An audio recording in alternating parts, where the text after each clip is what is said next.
Ar didelis iššūkis bus čia Alytuje įgyvendinti šį projektą, nes Alytuje buvę įvairių dalykų su statybinėmis organizacijomis, kuomet jos ir, nežinau, nedaug dievė, aišku, ir bankrutuoja, ir nevykdo savo įsipareigojimų, ir teisinių problemų įvairių su savivaldybė. Tai tiesiog, nedaug dievė, aišku, bet tiesiog koks tai bus projektas ir ar tai jūs turit patirtį tokius projektus vykdyti. Tiesiog papasakokit, nes nieko nežinom apie jus. Vienareikšmiškai tai mums svarbus yra projektas, ką norėčiau pasakyti dėl pajėgumų. Tai kad visi suprastų, tai mes esame Lesto dukterinė kompanija, mūsų akcininkas 100% tai yra Lesto. Šiai dienai turime apie 500 darbuotojų, jis pastoviai kintantis.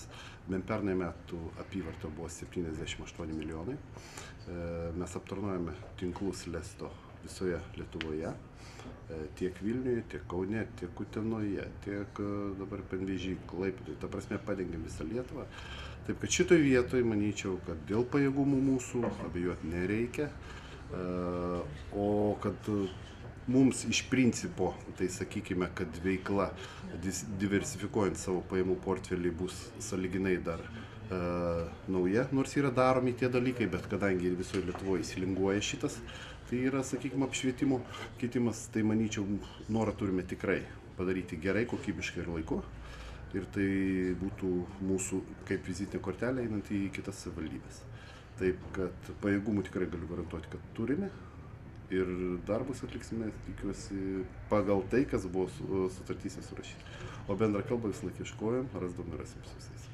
Kada tas terminas ir kada pasimatys pirmieji rezultatai? Viskas vyks pagal sutarties sąlygas. Taip, kad nenorėčiau čia dabar sakyti, kad iki tada ir tada tas. Tikrai padarysim viską laiku, kas yra numatyta. Ir čia, kaip kalbėjome prieš pasirašant, kad kai bus eglutė įžiebinėjimo pas jumis, tai turėtumėte įveikti apšviestom naujai apšviestom gatvėmis. Taip, iš tiesų tai yra mūsų bendras projektas su mūsų kaimynais Lenkais, Elko miesto.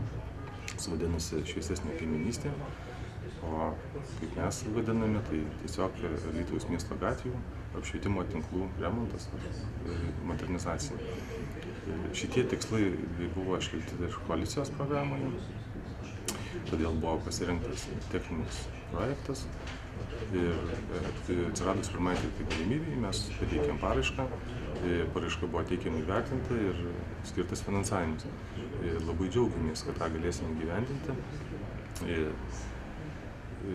kadangi gyventojai matys naudą ne tik tai, kad gražesnį apšvietimą, modernesnį, tačiau kaip savivaldybė mes turėsim naudą ir ekonominį, kadangi bus sutaupyta ir lėšos skirtos gatvių apšvietimui.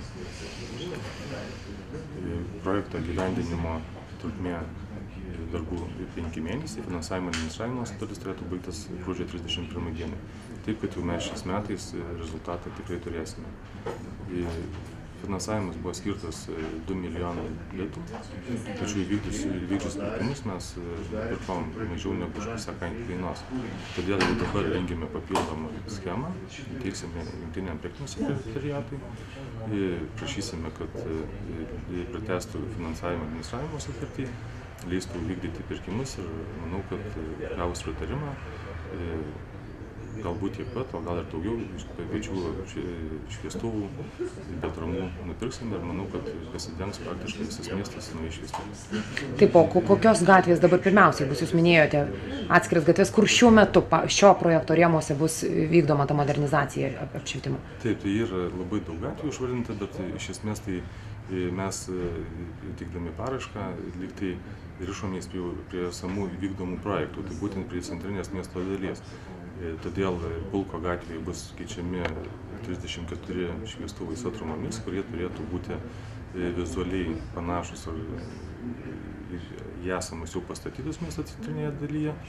Ir tas tinklas plėtosis nuo miesto centrinės dalies, taip į visas pusės, tarkim, ir į pirmą Alytų Juozapavičiaus gatvę, ir į kurortą Basanavičiaus gatvę, ir Santaikos, Ulonų, ir pagrindinės visas gatvės, čia begalė, visų neišvardinsi. Pas mus jau nemažai yra ir renovuotų gatvių, pakeistai šviestuvais, todėl, kad manau, kad jei dar pirksime apie 500 lempų, apšvietimo lempų sugaubtais, tai manau, kad pagrindinės gatvės, pagrindiniai rajonai bus apšviesti. Tai dabar žmonių kalba kalbant. Tai bus ir atramos perkamos, ar tik gaubtai, ar tik lemputės, nu taip, kad labai žmogui aiškiai, kad kas čia bus pakeista. Taip, aš kaip minėjau, kad apšvietimas su atramomis bus tik tai Pulko gatvėje, o visur kitur bus kabinami apšvietimo lempos ant esamų atramų.